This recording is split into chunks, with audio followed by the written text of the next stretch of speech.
Students, so this is the continuation video of the on the chapter lens. In the previous video we have come across different terms related with lens, like you see center of curvature, principal axis, principal focus and optic center. Also we have discussed the sign convention. In this video we will solve some question based upon lens formula, that is 1 by f equals to 1 by v minus 1 by u, where f is the focal length, v is the image distance and u is the object distance. But before that we will see what is the sign convention here. In case of concave and convex, there are different conditions which we have to keep it in our mind.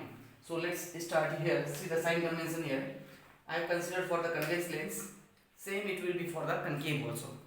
So whenever any object is placed in front of the convex lens, always it is taken as negative. That means in a numerical, if it is given an object is placed 20 cm in front of a convex lens or concave lens, always we have to take u equals to minus 20 cm, right? So when object is placed in front of the lens, always u is taken negative. Similarly v. Now you see, we know convex lens is also called a converging lens. It converges the ray of light when it falls on it and it forms a real image. That means the image is in the opposite side of that of object, right? So when the image is formed in the right hand side, always it is taken as positive. So image is positive. Like you see, an object is placed 20 cm in front of the lens, when it is set, then we will be taking minus 20 cm. But in the answer, suppose the question is of find the position of image. Suppose we got 30 cm plus 30 cm. That means we can say that the object is formed at 30 cm behind the lens. Okay, so if you are getting plus 30 cm, that means image is formed in the right hand side. Similarly, focal length. Now you see, for the focal length we will be considering for convex here positive, right? So because if I consider this is the curved surface and if I make a sphere here, if I make here a round sphere, and you see center of curvature will be in right hand side, that means always it is in the right hand side, so we have to consider it as positive. Okay, so this one I am taking for convex lens. Okay, but when I say for concave lens, u is negative, v is also negative because image is formed in the same side that of object, and f is also negative. Also we will come across the height. In case of, you see, for the convex lens, height is inverted, that means inverted image we get in case of convex lens, and in case of concave lens we will be getting an erect image. So in the screen you can see I have put down here one question. An object is placed at 30 cm in front of a convex lens of focal length 20 cm. Find the position of the image. That means the question is asking to find v, right? V is the image position. Now you see, an object is placed 30 cm in front of a convex lens. That means in the question u is given minus 30 cm because object is placed in front. Now focal length is given 20 cm, and we know for convex lens f is positive, right? So in this question we need to find v. Formula is here, 1 by f equals to 1 by v minus 1 by u. So this is the lens formula. So we will substitute here the values and we will get the third variable. So we need to find here v. So 1 by v, 1 minus 1 by u can be taken left hand side. So it will be 1 by u, right? 1 by f plus 1 by u equals to 1 by v. This one I have rewritten as this one, right? This step and this step is both are same. Now 1 by v, 1 by f is here 20 plus u is minus 30, that means 1 by minus 30. Now plus minus, so 1 by 20 minus 1 by 30. Now we need to take here LCM, that means 1 by v, LCM is 60. So 20 into 3 is 60 and 30 into 2 is 60. So therefore we will be getting 1 by 60, or if we reciprocal it, we will get v equals to 60 cm. Therefore you see image is positive, right? Plus 60 cm. This means image is found in the right hand side of the lens, that means opposite side of the object. So V equals to 60 centimeter. This is our answer, position of the image.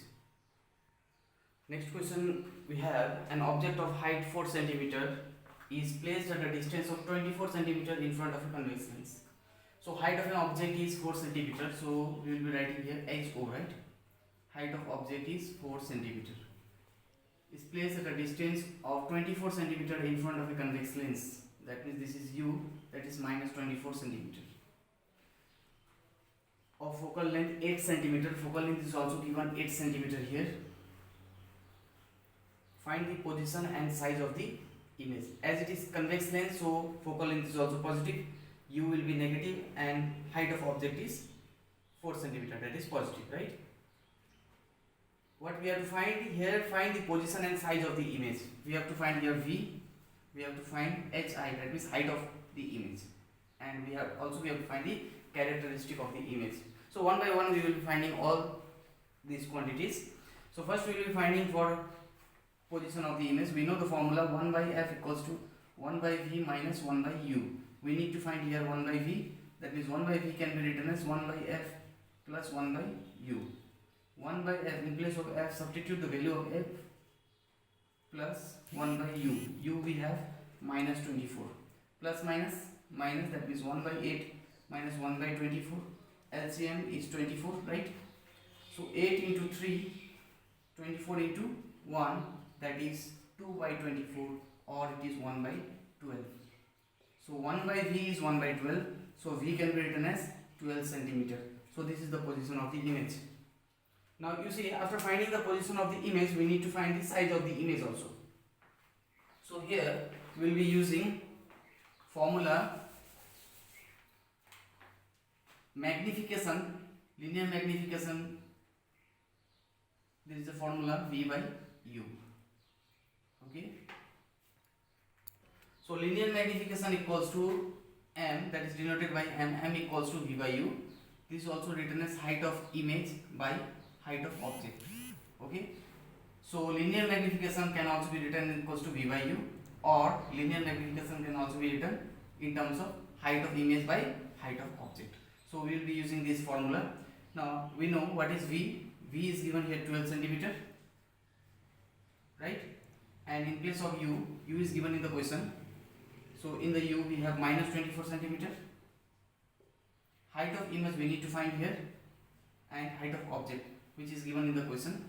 You see, height of object was given 4 centimeter, so we will substitute here 4.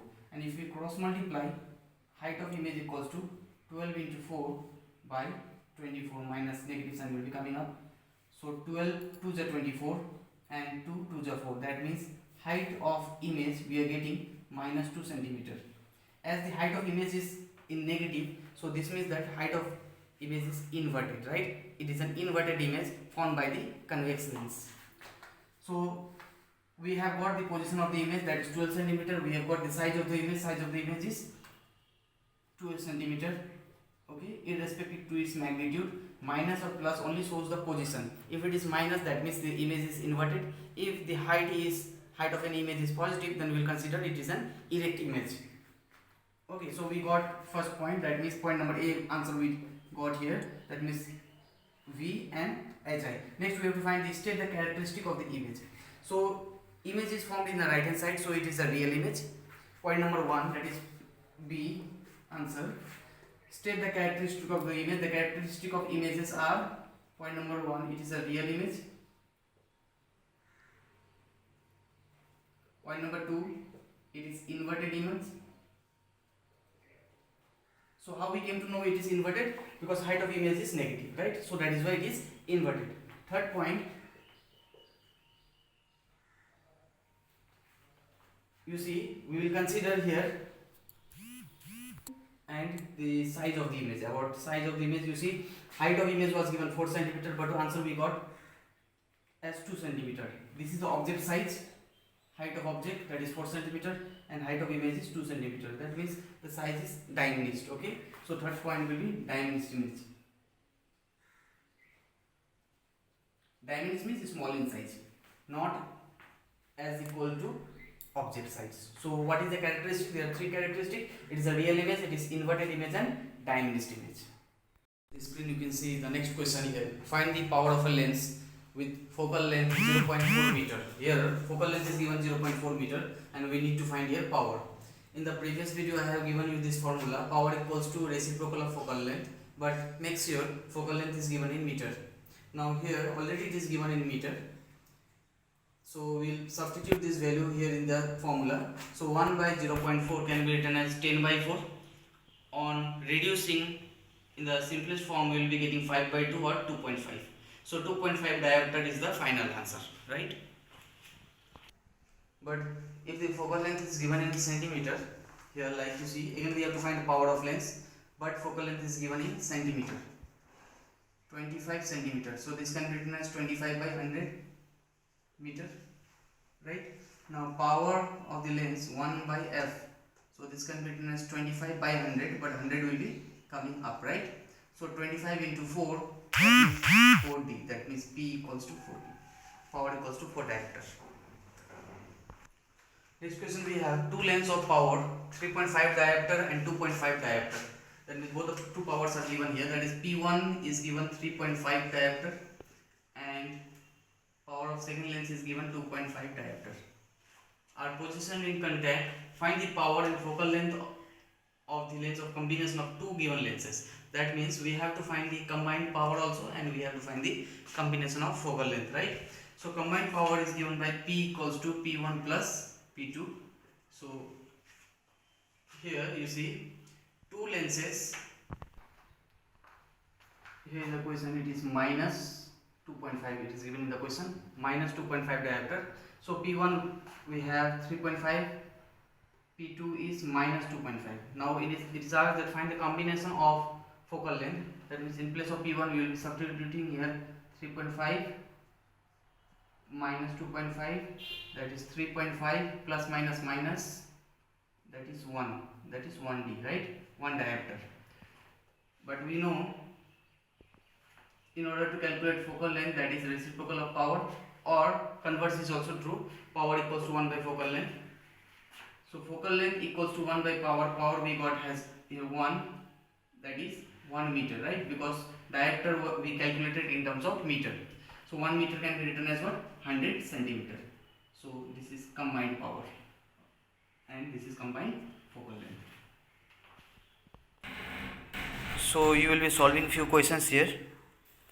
There is question number 38. Two lenses of power 3.5D and minus 2.5D are placed in contact. Find the focal length. Same question which we have solved now. Next question number 39. The power of lens is plus 2.5 diopter. Calculate the focal length and state the type of the lens. Remember, if focal length is positive, then always it is convex lens. So question number 40, 41, 42 also you will be solving by yourself.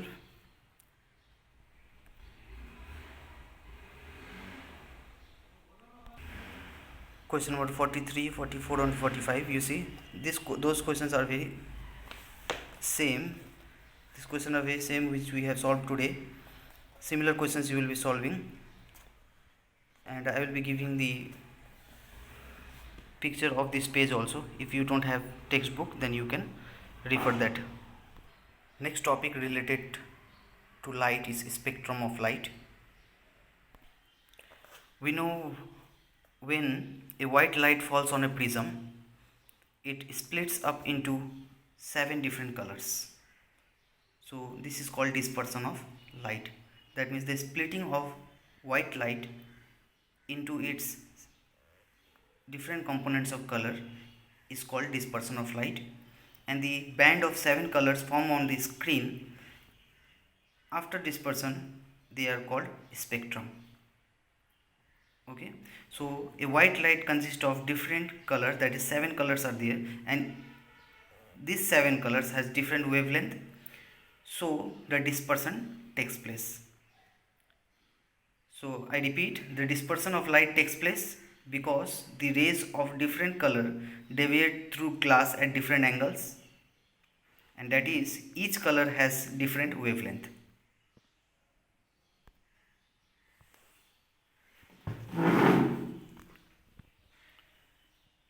you see in the screen, one prism is there, incident light is falling on the first surface AB, then it gets deviated. There is a second deviation as soon as it strikes the second surface. The total deviation of the incident light, that is angle of deviation, del, is given by del 1 plus del 2, where A is the angle of prism. Now this angle of deviation, it depends upon many factors. It depends upon angle of prism, it depends upon angle of incidence, also it depends upon refractive index of the prism, right? So these are the factors on which angle of deviation depends. So you need to draw this diagram. You will be writing the definition of dispersion of light and spectrum along with this diagram. So this is the answer for factors on which angle of deviation depends. It depends upon angle of incidence at the first surface, angle of prism, that is capital A, and refractive index nu of the material of the prism. So one thing you note here, out of these 7 colors, the red light has highest wavelength, violet has least wavelength. The speed of red color is maximum and speed of violet color is minimum. So whenever a light falls on the prism, always it gets deviated most across its base. So as the speed of red light is maximum, so refractive index for the red color is minimum. Similarly, speed of light for violet is less as compared to red light, so refractive index is maximum for violet color and minimum for red color. So this is the range you see. Violet color wavelength lies between 4000 angstrom to 4460 angstrom, but whereas red light wavelength is 6200 angstrom to 8000 angstrom. So maximum wavelength is for red light and minimum wavelength is for violet light. So as the wavelength is more here, the speed of red light is also more, therefore refractive index for red is minimum and refractive index for violet color is maximum. So invisible spectrum, that means the position of the electromagnetic spectrum which extends on either side of the visible spectrum is called invisible spectrum. These are the spectrum you see. So this is lying between 400 nanometer to 750 nanometer. So this is the range of the colors, and as you go on the either side, it goes on increasing, that means wavelength goes on increasing on the either side. And it has been seen that invisible radiation do not produce any sensation of vision, but their presence can be observed or detected when the arrangement of suitable instruments. When you go away on the either side, its wavelength gets increases. As it gets extended on the visual spectrum, that means this is a visual spectrum. Now when it gets extended out of visual spectrum, that is called invisible spectrum, right? So this invisible spectrum creates an invisible radiation which do not produce any sensation to the vision. So these are the conversions it is used in the numericals. So 1 meter equals to 10 to the power 10 angstrom, or you can say 1 angstrom equals to 10 to the power minus 10 angstrom. Okay, or if you convert in centimeter, that is minus 8 centimeter. And 1 nanometer equals to 10 to the power minus 9 meter, that is equals to 10 angstrom. So infrared spectrum means the portion of spectrum just beyond the red end is called infrared spectrum, where the portion of spectrum just beyond the violet end is called ultraviolet spectrum. So just beyond the red color, we'll consider it as infrared, and spectrum just beyond the violet end, we consider it as ultraviolet spectrum. So from the diagram also you can understand here, you see this is the ultraviolet and this is the infrared. So this range, the white portion you see, that is being enlarged here. So this to end, that means near the red portion is considered as infrared, and beyond of blue color, that means left to this, is considered as ultraviolet. So this position, that means 10 to the power 15 to 10 to the 14 or 10 to the minus 7 to 10 to the minus 8, this portion is this, right. So this is the visible spectrum, and when you go on the either side, it goes on invisible spectrum. That means that is extending as the wavelength get increases, it goes in the range of invisible spectrum, out of visible spectrum. So this is very important. You see the properties that is common to all electromagnetic radiation, that means all EM waves. Generally electromagnetic waves are also considered to be as EM waves. All EM waves travel with the speed of light, that is 3 into 10 to the power 8 meter per second. All EM waves are uncharged and consecutively they remain unaffected in any electric or magnetic field.